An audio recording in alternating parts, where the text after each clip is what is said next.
Alright, halo semuanya. Kenalin, gue Gibran Maulana Ibrahim. Lo bisa panggil gue Gibron. Selamat datang di episode perdana dari UUD Gibron, alias Unek-Unek Diri Gibron. Nah, disinilah yang akan menjadi ruang untuk gue menumpahkan semua yang ada di kepala gue. Entah itu keresahan gue, pikiran gue, hingga berbagai macam pengalaman hidup atau pelajaran hidup yang gue terima, yang mungkin datang dengan cara yang gak mengenakan, tapi jujur bisa bikin mata gue sedikit lebih terbuka. So, let's begin.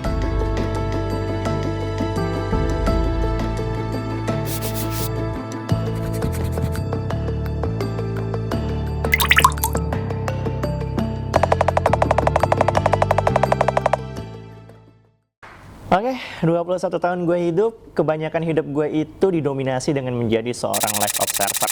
Karena mungkin pada dasarnya gue ini pendiam kali ya. Jadi kalau misalnya di tongkrongan tuh gue tipe orang yang ya udah ikut-ikutan ketawa aja gitu tanpa banyak terlibat di conversation tersebut. Ya, semacam ada pelengkap lah ya.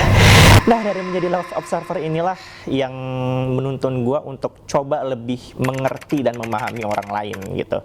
Karena dari sini gue bisa paham bahwa ternyata kepala manusia yang ukurannya itu nggak beda jauh dari batok kelapa, itu tuh nyimpen berbagai macam spektrum yang jauh lebih luas dan jauh lebih kompleks daripada alam semesta itu sendiri.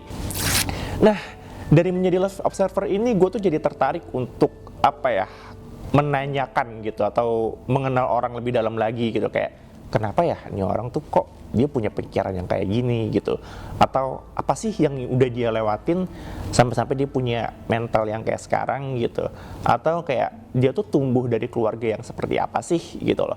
Karena ternyata bagaimana seorang manusia itu bisa menjadi dia yang sekarang kita lihat itu tersusun dari berbagai macam spektrum luas di belakangnya yang seringkali nggak kelihatan gitu loh. Nah, menjadi live observer ini juga yang menuntun gua ke berbagai macam pelajaran hidup yang sangat penting.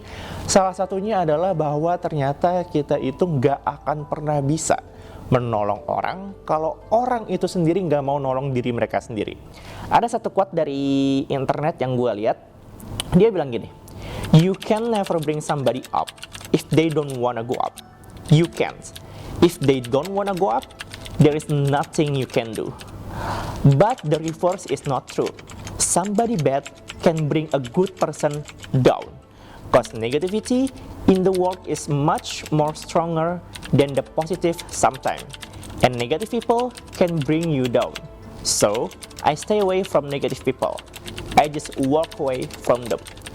Dan gue setuju banget sih sama satu quotes ini. Kenapa? Karena kalau gue berkaca dari pengalaman gue pribadi ya, ketika gue nolong seseorang, entah itu temen gue atau seseorang yang gue sayang lah ya gitu, nggak peduli seberapa besar effort yang gue kasih, nggak peduli sebanyak apa waktu yang udah gue habiskan, nggak peduli sebesar apa rasa yang gue berikan gitu, nggak peduli se-burn out apa pikiran yang udah gue keluarin demi nolong orang itu, at the end of the day gue gak akan pernah bisa nolong orang itu karena sesimpel orang itu nggak mau menolong diri mereka sendiri atau mereka belum punya kesadaran untuk menolong diri mereka sendiri.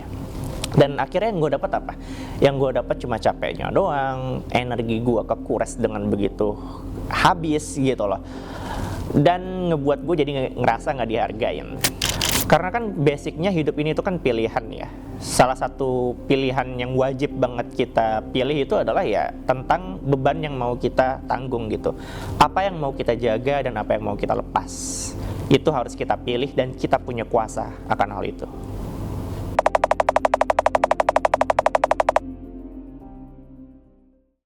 Mungkin banyak dari kita yang berpikir kayak gini, tapi kalau nggak kita tolongin, ntar dianya malah jatuh ke jurang.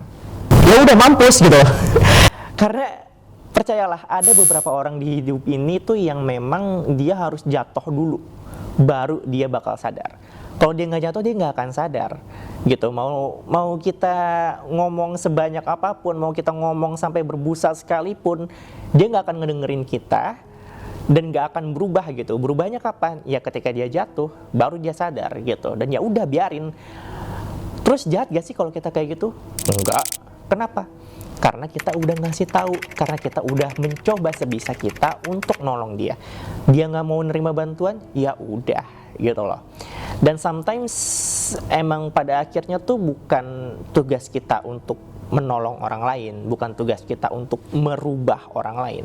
Karena yang namanya orang itu dia akan bertindak sesuai dengan apa yang mereka inginkan dan gak akan berubah sampai akhirnya diri mereka sendiri yang memutuskan untuk berubah. Jadi poin utamanya di sini itu bukan tentang dianya, tapi tentang diri kita. Bagaimana kita mau meresponnya, sejauh apa rasa kita bisa pertaruhkan, dan sebesar apa energi yang mau kita kasih ke dia, gitu loh. Jangan terlalu fokus untuk merubah orang lain, karena kalau enggak, maka kita akan kehilangan waktu yang berharga yang bisa kita gunain untuk kebahagiaan kita sendiri.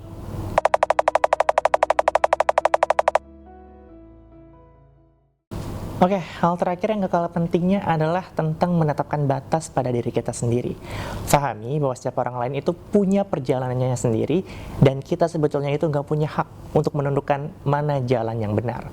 Lagi pula hidup kita sendiri aja masih tersesat kok. Masih jadi people pleaser tolol yang terus mengutamakan orang lain di atas diri kita sendiri. Andai kata jalan hidup kita benar pun, kita tetap nggak punya hak untuk merusuh di jalan orang lain.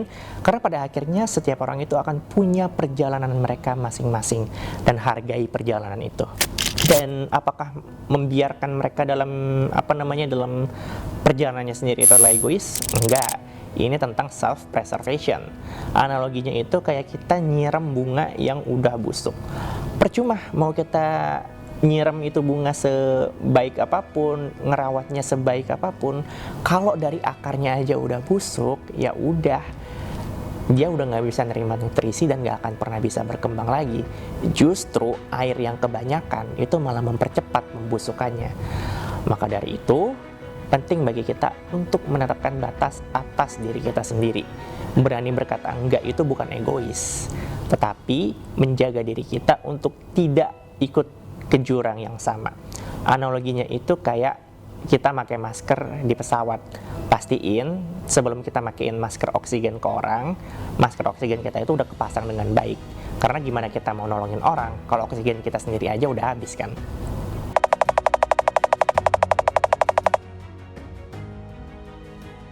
So, dari episode perdana ini, poin penting yang bisa kita ambil adalah bahwa hidup ini memang tentang pilihan.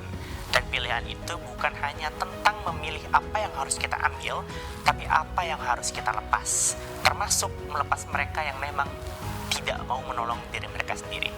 Dan ini bukan berarti kita jahat, tapi ini tentang menghargai diri kita sendiri, menghargai energi kita, dan menghargai perjalanan orang lain, sekalipun mungkin kita tidak setuju dengan pilihan mereka. Ingat, kita punya kuasa untuk memilih itu, maka pilihlah dengan bijak. Dan sampai jumpa di episode berikutnya.